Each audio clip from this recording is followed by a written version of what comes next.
कर्नाटक में वज़ीर आला के चेहरे पर सस्पेंस के बीच हलफ बर्दारी की तकरीब सामने आ गई है। ज़राए के मुताबिक कांग्रेस की नई हुकूमत जुमेरात के रोज़ बनेगी। इस प्रोग्राम में गांधी खानदान के साथ साथ पार्टी के कौमी सदर मल्लिकार्जुन खड़गे भी शामिल होंगे।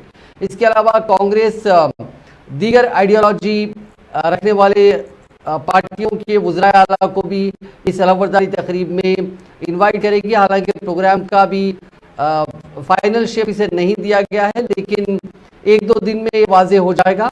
गौरतलब है कि हफ्ते के रोज आए इंतखाबी नताइज में बीजेपी इख्तिदार से बाहर हो गई। 224 असेंबली सीटों वाली रियासत में कांग्रेस ने 135, जबकि बीजेपी को 2018 के मुकाबले में इस बार सिर्फ 66 सीटें मिली हैं। गौरतलब है कि कांग्रेस ने आज लेजिस्लेचर पार्टी की मीटिंग बुलाई है। कांग्रेस ने महाराष्ट्र के साबिक वज़ीर आला सुशील शिंदे, कांग्रेस के जनरल सेक्रेटरी जितेंद्र सिंह और साबिक जनरल सेक्रेटरी दीपक बाबरिया को ऑब्जर्वर के तौर पे चुना है।